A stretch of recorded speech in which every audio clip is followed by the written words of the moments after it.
오늘 아침에 함께 오신 하나님의 말씀은 로마서 5장 1절에서 4절 말씀입니다. 그러므로 우리가 믿음으로 의롭다 하심을 받았으니 우리 주 예수 그리스도로 말미암아 하나님과 화평을 누리자. 또한 그로 말미암아 우리가 믿음으로 서 있는 이 은혜에 들어감을 얻었으며 하나님의 영광을 바라고 즐거워하느니라.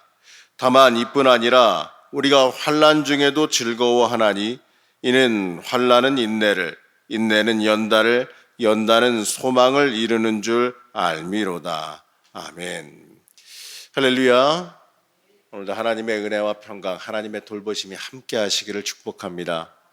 자, 로마서 4장까지 바울이 강조한 내용은 이 믿음으로 말미암아 의롭다 하심을 얻게 되는 것, 바로 믿음으로 구원받게 되었다는 것을 말하는 이 전적인 은혜인 이신칭의에 대해서 우리가 함께 살펴봤습니다. 그 다음에 로마서 5장에서 말하는 내용은요, 이 구원받은 백성의 삶, 이 믿음 가진 사람이 어떠한 삶을 살아가야 되느냐, 바로 여기에 대해서 다루고 있어요. 여러분, 다들 구원 받으셨죠? 이거는 뭐 의심할 필요도 없어요.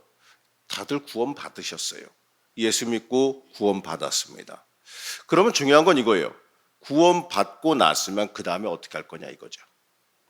구원 받았습니다. 구원 받았어요. 내가 이 믿음과 이 신앙 지키면서 하나님 붙잡고 살아가면 결국에는 구원받게 돼 있어요. 구원받은 자가 되었습니다. 왜냐하면 하나님의 전적인 은혜로 주신 거예요. 그러면 중요한 건 이거예요. 내가 구원받았으면 그 다음에 어떻게 할 거냐 이거죠.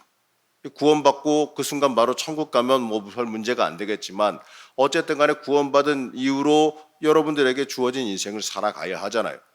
그 다음에 어떻게 할 거냐. 오늘 바울이 말하는 거는 그 다음에 어떻게 할 거냐에 대한 부분이에요. 사실 어떻게 보게 되면 우리가 더 집중해서 봐야 되는 게 이 구원받은 이후에 내가 어떻게 살아가야 될 거냐. 바로 이 부분입니다. 오늘 5장 1절 말씀 다시 한번 보시겠습니다. 그러므로 우리가 믿음으로 의롭다 하심을 받았으니 우리 주 예수 그리스도로 말미암아 하나님과 화평을 누리자. 자, 하나님과 화평을 누리자. 이렇게 말씀하고 있어요. 우리가 하나님과 화평을 누릴 수 있는 이유가 뭐냐? 우리가 이 죄로 인한 심판에서 자유해졌기 때문에 그래요. 우리가 본질적으로는요, 우리의 죄로 인하여서 이 심판에서 자유할 수가 없었어요. 심판의 벽을 넘어갈 수가 없어요. 그러나 우리가 예수님의 그 보혈의 공로로 그 피의 값으로 우리의 죄가 사해졌기 때문에 이제 그 죄의 장막이라고 하는 게 걷어졌어요. 하나님과 우리를 가로막던 그 죄의 문제가 예수님으로 인하여 해결됐어요.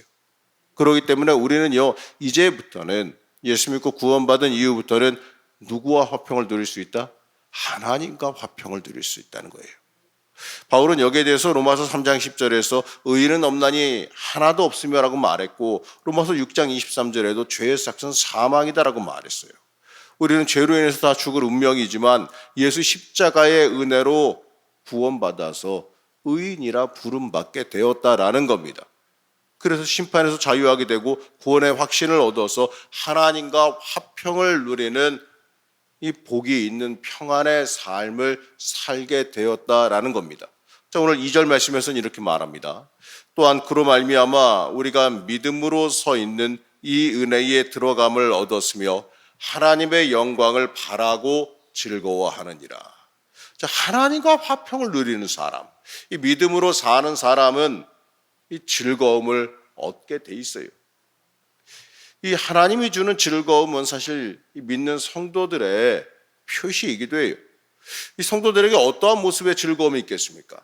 오늘 바울은 두 가지를 말하는데 하나는 하나님의 영광을 바라보며 즐거워하는 것. 이걸 갖다가 이렇게 해석하기도 합니다. 예배의 즐거움. 예배의 즐거움이 우리에게 있다는 거예요. 둘째는 또 뭐냐?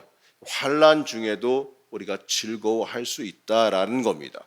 왜냐하면 환난 중에도요, 내가 환난 앞에 나 혼자 벌어져 있는 게 아니기 때문에 그래요. 하나님께서 환난을 통하여서 우리에게 주실 것이 있고 우리에게 더 좋게 만들어 주실 은혜가 있기 때문에 환난 중에도 우리가 이 환난 뒤에 숨겨져 있는 복을 바라보면서 그리고 또 환난 중에도 그게 중요한 게 아니기 때문에 우리가 주님 바라보면서 즐거워하고 기뻐할 수 있어야 한다라는 겁니다. 이 두 가지 즐거움이 바로 믿음 가진 성도들의 온전한 모습이라는 거예요. 자, 오늘은요, 이 중에서도 첫 번째 우리가 살펴봤던 예배의 즐거움에 대해서 좀 살펴보려고 합니다. 자, 오늘 말씀 2절에서요, 하나님의 영광을 바라고 즐거워하느니라 이렇게 말했어요. 자, 하나님의 영광을 바라고 즐거워하느니라. 이 은혜의 들어감을 얻으며 하나님의 영광을 바라고 즐거워한다라고 말했어요. 자, 이 말은요, 은혜의 자리에 들어간다 이 말을 통해서 현대의 우리에게 예배의 즐거움으로 이 말을 해석할 수가 있어요. 예배 그 자체가 왜냐하면 예수님과 동행하는 그 은혜의 자리에 들어가는 복과 은혜가 있기 때문에 그렇습니다. 바로 그 자리를 즐거워하는 삶을 살아갈 수 있어야 돼요. 이 어떤 사람에게 믿음이 있는지 없는지를 그 사람의 영적인 상태를 바로 진단해 볼 수 있는 방법이 뭐냐? 그 사람의 예배에서 기쁨과 즐거움이 있느냐, 그렇지 않느냐. 이걸 보면 알 수가 있어요. 하나님 앞에서 참된 믿음을 가지고 있는 사람은 주일에 와서 예배 드릴 때 그 예배에서 하나님이 주시는 즐거움과 기쁨을 누리게 돼 있습니다. 예배를 드려보면요, 그 성도의 영적인 건강 상태를 점검해 볼 수가 있어요. 스스로 믿음이 있다 이렇게 말할 수 있습니다. 그런데 예배 드릴 때 이 아무런 감동이 없다면 그 믿음이 흔들리거나 약해졌을 가능성이 있다는 거예요. 이거는요, 목사가 설교를 잘하고 못하고의 문제가 전혀 아니에요. 예배 설교도 중요한 부분이지만 더 중요한 건 내가 예배를 통해서 하나님 앞에 나오고 하나님 만나려는 영적인 준비가 더 중요하다라는 거예요. 내가 영적으로 준비가 안 돼 있으면 아무리 기가 막힌 설교를 들어도 귀에 안 들어와요. 여러분, 제가 눈에 강조하죠. 성전에 들어오면 뭐부터 봐야 되느냐? 십자가가 먼저 보여야죠. 십자가는요, 고난의 상징이기도 하고 두려움의 상징이기도 하지만 예수 믿고 구원받은 우리에게는 나를 사랑하시는 하나님의 사랑의 상징이에요. 그리고 내가 구원받은 구원의 상징입니다. 그렇기 때문에 십자가 보면서 성전에 들어올 때 우리는요, 무서운 감정이 아니라 십자가를 보면서 왠지 좀 든든해야 돼요. 하나님, 오늘도 복 주십시오. 오늘은 어떻게 나에게 은혜 주시렵니까? 하나님, 나 좀 위로해 주세요. 하나님, 나 좀 힘 좀 주세요. 하나님, 살기 위해 나왔어요. 하나님, 오늘 나 좀 깊게 만나 주세요. 나 좀 힘 좀 주세요. 하나님, 내가 하나님 높이기 위해서 왔어요. 하나님, 내 마음과 내 정성을 좀 받아주세요. 여러분, 이러한 마음과 심령으로 예배에 임할 수 있어야죠. 와서 사람들과 교제하는 것도 좋아요. 하지만 예배 전에, 직전에는 최대한 내 마음을 하나님께 드리며 내 심령의 상태를 예배드리기 합당한 상태로 준비하고 모을 수 있어야 돼요. 그러한 영적인 준비, 물론 그 당일날, 주일날 아침에 예배드리기 직전 문제가 아니라 그 준비하는 그 과정 자체를 우리가 다 예배의 준비로 볼 수가 있지요. 아침에 집에서 아무렇게나 하고 나오는 거 아니잖아요. 다들 아침에 일어나서 예배드리러 가기 위해서 준비하고 또 혼자 가는 거 아니니까 가족들 챙기고 그리고 또 그냥 문 열면 바로 교회 있는 건 아니니까 시간 맞게 가려고 애쓰고 노력하고 사실 이 모든 과정이요.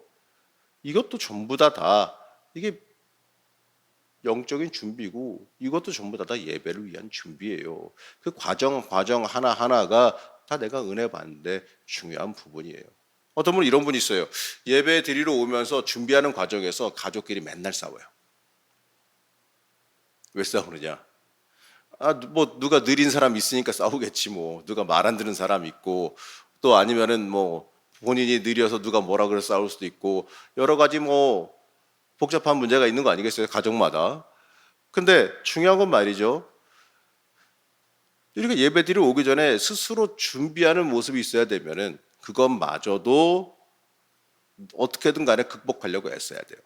전에 교인 중에 그 아이들이 그 쌍둥이 자녀를 가지고 있는 그 젊은 부부가 있었는데 상담하면서 말하기를 아침에 올 때마다 주일 올 때마다 누군가가 원인이 돼가지고 꼭 다투면서 온대요.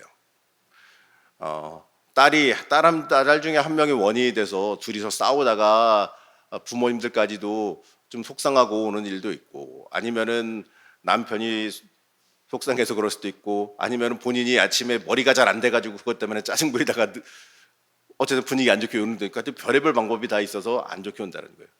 그래서 한번 제가 제안을 해봤어요. 주일날 올 때 예배드려 들어올 때까지 말을 한번 하지 말아보라고.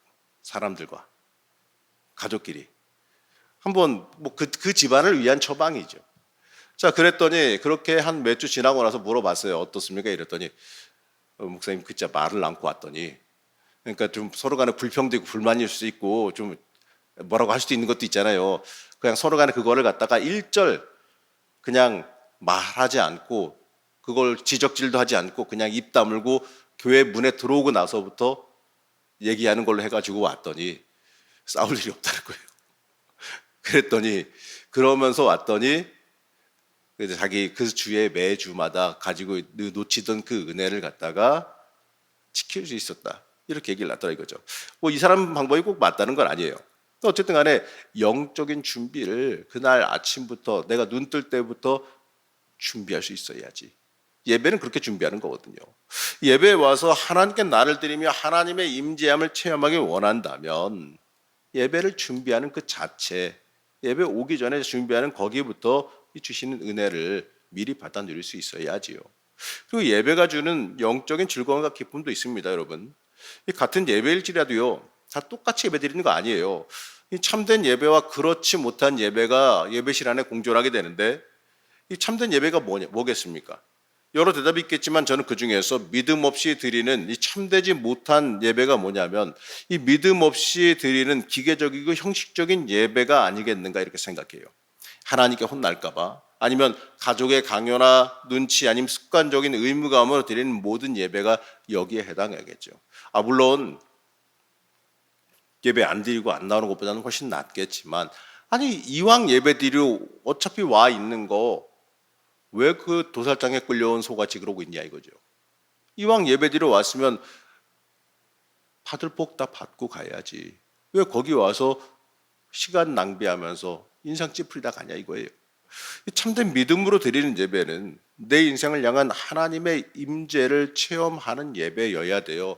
진짜 우리가 영적인 준비가 돼서 드리는 예배는 예배 가운데 하나님께서 나와 함께 하시는 것, 나를 지켜주시고 돌봐주시는 것, 그 하나님의 임재를 체험할 수 있어야 한다는 거죠. 그렇기 때문에 하나님의 사랑을 느끼는 영적인 감동이 있기를 늘 기도하고 소원할 수 있어야 돼요. 하나님, 오늘 예배 드릴 때는 나 어떻게 만나 주시겠습니까? 어떤 은혜 주시겠습니까? 이런 기대를 품고 와야지요. 이번 주에 목사 뭔 소리 하나 보자고 팔짱 끼고 앉아 있으면 그게 은혜가 안 돼요. 그러한 영적인 감동이 있게 되면 예배를 통해 주시는 감격과 기쁨을 체험하게 되어 있습니다. 예배 가운데 나를 사랑하시며 인도하시는 그 하나님의 사랑과 은혜를 체험하게 되어 있다는 거예요. 사도 바울은 여기에 대해서 5절에서 이렇게 말씀합니다. 5절 말씀 같이 합독하시겠습니다. 소망이 우리를 부끄럽게 하지 아니함은 우리에게 주신 성령으로 말미암아 하나님의 사랑이 우리의 마음에 부은 바 됨이니. 우리 사랑하는 성도 여러분, 하나님의 사랑이 우리의 마음에 부어지시기를 소망하길 축복합니다. 성령으로 말미암아 이렇게 말해요. 한번 생각해 보시기 바랍니다. 하나님의 사랑이, 하나님의 그 성령이 우리의 마음에 가득한 그 상태를 한번, 그 충만함을 상상해 보세요. 영적인 감동과 기쁨이 충만한 삶을 한번 생각해 보시라는 거예요. 우리는요, 우리의 인생에서 얼마나 이러한 영적인 감동과 이 하나님의 사랑을 가슴 벅차게 체험하며 살아가고 있느냐 한번 고민해보고 생각해봐야 돼요. 하나님은요, 오늘 이 시간 이 자리에서도 여러분들에게 지금도 쏟아 부어주시고 계세요. 다만 우리가 그 은혜와 사랑을 받아먹지 못하고 있는 게 문제라는 거예요. 이 성령님의 임재하심을 여러분 인생 가운데 문 열고 받아들이시길 축복합니다. 마음은 열어야 돼요. 하나님, 성령님 들어오시옵소서. 임재하여 주시옵소서. 하나님, 오늘도 기도할 때 내 마음은 열리게 해주시옵소서. 내 심령의 문이 열려서 성령 충만함을 내가 누리고 살 수 있게 하여 주시옵소서. 여러분, 그럴 때요, 우리의 심령이 자유해지게 돼 있고 하나님의 놀라운 은혜와 사랑도 우리가 체험하게 되어 있어요. 마치 부모 앞에서 아주 조금 어린 아이가 부모 앞에서 안전한 부모 앞에서 재롱도 하고 편하게 눕기도 하고 그렇게 안전하게 살아가듯이 우리도 이 성령님의 임재하심을 체험하면서 심령이 자유해지는 은혜를 하나님 품 안에서 누리며 살아갈 수 있어야 한다는 거예요. 우리가 하나님 품 안에 하나님의 울타리와 하나님의 보호하심 안에 있을 때에 우리가 평안 누리게 되어 있는 거예요. 우리가 이 하나님의 그 잠근 동산 안에 들어가 있을 때 그때 우리가 하나님이 주시는 평안과 즐거움과 기쁨 누리게 되어 있는 거거든요. 하나님이 보호하시고 울타리 쳐주시고 지켜주시고 하나님이 돌보시는 그 안에 들어가 살 수 있어야지 왜 밖에 나가서 하나님과 관계없이 살아가려 드느냐 이거죠. 여러분, 예배는 하나님 품 안에 들어오는 역사입니다. 그렇기 때문에 여러분, 예배 드릴 때마다 내가 하나님 품 안으로 더 깊게 들어가기를 결단하고 기도할 수 있어야 됩니다. 여러분, 오늘도 기도할 때 하나님, 내 마음에 심령의 문이 열리게 도와주세요. 하나님, 내 심령의 문이 열려서 성령 하나님을 온전히 받아들일 수 있게 축복해 주세요. 여러분, 오늘 기도의 제목입니다. 그렇게 기도하실 때 여러분 인생의 본질이 해결되는 역사가 임할 줄로 믿습니다. 여러분이 드리는 예배 가운데 여러분이 또 하나님 앞에 기도하는 그 기도 가운데 이 기쁨과 소망이 있을 줄로 믿어요. 여러분, 우리에게요 하나님이 주시는 기쁨이 있어요. 하나님이 주시는 소망이 있어요. 그게 꼭 뭐 큰 일이 벌어지고 뭔가 크게 주어져야지만 생기는 게 아니에요. 내 안에 성령이 충만해지면 삶 가운데 기쁨이 넘치게 돼 있어요. 뭐라 말할 수 없는 이유를 모르겠는 즐거움이 임하게 돼 있어요. 하나님이 주시는 마음입니다. 영적인 즐거움과 영적인 평안함이에요. 당장 뭐가 해결되는 건 없어도 왠지 뭔가 평안해요. 왠지 걱정 의심이 사라지고 왠지 하나님께서 다 책임져 주실 것 같은 믿음이 생겨요. 여러분, 그게 하나님이 주시는 평안과 기쁨이라는 거예요. 그게 성령 충만함이 주시는 평안과 기쁨이라는 거예요. 그게 우리가 참되게 예배 드릴 때 주어지는 평안과 기쁨이라는 겁니다. 저는 그러한 기쁨과 평안이 우리 성도님들에게 충만하게 임하기를 축복합니다. 여러분, 오늘도 기도하실 때 그 기쁨과 평안, 하나님이 주시는 그 평강이 오늘도 임하시기를 시간 간절히 축복합니다. 잠시 기도하겠습니다. 우리를 사랑하시며 우리를 구원하신 사랑의 하나님, 우리가 이 땅 살아가면서 하나님의 사람으로서 하나님이 주시는 참된 은혜 안에서 살아가기를 원합니다. 믿는 사람으로서 하나님의 사람으로서 하나님의 사람답게 살아가기를 소망합니다. 우리는 연약하고 부족합니다. 하지만 하나님께서 도우시면 변화하고 성령 충만한 삶을 살아갈 줄로 믿습니다. 하나님, 우리의 삶 가운데 임하시는 하나님의 은혜와 기쁨과 평강을 누릴 수 있도록 우리의 심령을 변화시켜 주시고 하나님이 부어주시는 놀라운 복과 은혜와 사랑을 체험하게 허락하여 주시옵소서. 오늘도 기도하는 가운데 우리의 마음의 문, 심령의 문을 열어주셔서 하나님이 주시는 기쁨과 즐거움, 그 성령의 평안함을 누리게 허락하여 주옵시고 또 하나님 앞에 내어 맡기고 기도할 때 그 기도의 제목도 하나님의 평강 안에서 해결되어지며 하나님께서 응답하시는 복된 역사가 임하게 허락하여 주시옵소서. 오늘도 기도하는 중에 하나님의 놀라운 은혜와 역사가 있을 줄로 믿사오며 거룩하고 존귀하신 예수님의 이름으로 축복하며 기도하였습니다. 아멘.